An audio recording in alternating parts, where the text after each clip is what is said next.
जयेऽर्थिनाम् श्रीवेङ्कटनिवासाय श्रीनिवासाय मङ्गलम् पुण्याम् भोजविकासाय पापध्वान्तक्षयाय च श्रीमानाविरभूत् भूमौ रामानुजदिवाकरः। భగవద్భక్తులారా, మన తెలంగాణ రాష్ట్రంలో కూడా సిద్దిపేట జిల్లా కళ్లపల్లి గ్రామంలో అంగరంగ వైభవంగా ఆధ్యాత్మిక శోభతో విరాజిల్లుతూ ఉంది ఈ ప్రాంతం. ఇక్కడ సుమారుగా 400-500 సంవత్సరముల క్రితంగా వేంచేసి ప్రతిష్ఠింపబడినటువంటి గొప్పనైనటువంటి దశావతార శ్రీ వెంకటేశ్వర స్వామి ఇక్కడ సుప్రతిష్ఠితుడై ఉన్నాడు. ఈ స్వామి యొక్క వైభవం ఏమిటంటే, పరిపూర్ణమైనటువంటి ఉత్తమమైనటువంటి సాలగ్రామ శిలతో స్వామి ఇక్కడ వేంచేసి ఉంటాడు. ఇలాంటి శిల మనకి నేపాల్ ప్రాంతంలో కూడా వెతికినా దొరకదు. సాలగ్రామ శిల అంటారు. మంచి ఖరీదైనటువంటిది.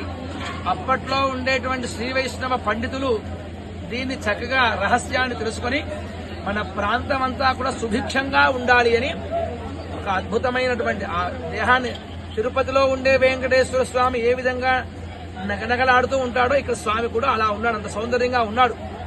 చుట్టూ కూడా అద్భుతమైనటువంటి దశావతార ప్రభతో కూడి ఉన్నాడు స్వామి. అలాంటి స్వామి యొక్క వైభవాన్ని తెలిసినటువంటి ఈ కళ్లపల్లి గ్రామ ప్రజలందరూ సమష్టిగా ఆధ్యాత్మికముగా తమ తర స్త్రీ పురుష అనబడేటువంటి భేదం లేకుండా ఒక గ్రూపుగా తయారయ్యి ఈరోజు ధ్వజస్తంభ ప్రతిష్టను చేసుకున్నారు. మునుపు ధ్వజస్తంభం ఉండేదే, కానీ దేశ కాల మాన పరిస్థితులను బట్టి ఆ ధ్వజస్తంభము జీర్ణమైపోయింది.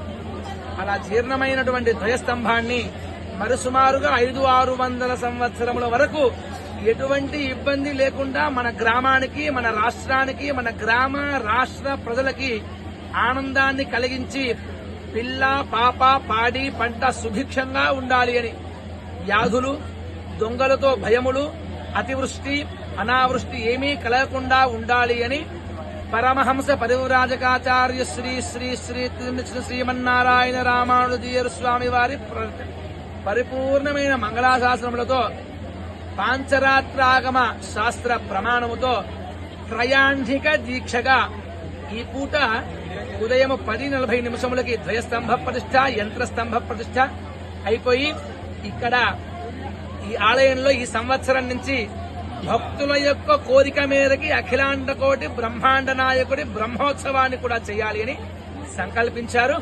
ఇప్పుడు స్వామికి శాంతి కళ్యాణ వ్రత మహోత్సవాన్ని ఇక్కడ చేసి మన గ్రామ ప్రాంతాల ప్రజలు మాత్రమే కాకుండా ప్రపంచంలో ఉండేటువంటి క్రిమి కీటకాదులు సైతము, మిత్రులు శత్రువులు సైతము ఆనందంగా ఉండాలి అని, అన్యోన్య దాంపత్యంతో సకల ప్రజలు ఉండాలి అని, ఆరోగ్యాలు బాగుండాలి అని ఒక అద్భుతమైనటువంటి కోరిక తేట ఇక్కడ యజమానులు ఎవరు అని అడిగితే అంతా యజమానులు అంటే అంటున్నారు. ఇక్కడే మొట్టమొదటిసారిగా విన్నాం మేము ఈ మాట. కాబట్టి అలాంటి మనుషులు మృగ్యం అవుతున్నటువంటి ఈ రోజుల్లో ఇక్కడ మీ వెంకటేశ్వర స్వామి, కళ్లపల్లి దశావతార శ్రీ వెంకటేశ్వర స్వామి, ఆ స్వామి యొక్క అనుగ్రహం మీ అందరికీ ఉండాలి అని ఈ పూట మహాపూర్ణాహుతి, ధ్వజస్తంభ ప్రతిష్ఠ, శాంతి కళ్యాణాన్ని కూడా చేసుకున్నాం. చక్కగా అన్నదానంతో పాటుగా గుళ్ళో కన్యాదానం, గుడి బయట అన్నదానం, శ్రేష్టమైనటువంటి 2 దానాలు. ఒకటి అన్నదానం, రెండవది కన్యాదానం. రెండింటినీ ఏకకాలంలో ఇంత ఎండ ఉన్నప్పటికీ కూడా చల్లగా కూర్చొని చేస్తున్నారంటే వెంకటేశ్వర స్వామి అనుగ్రహం మీ అందరికీ కూడా కలిగింది, కలగాలి అని కోరుతూ జై శ్రీమన్నారాయణ.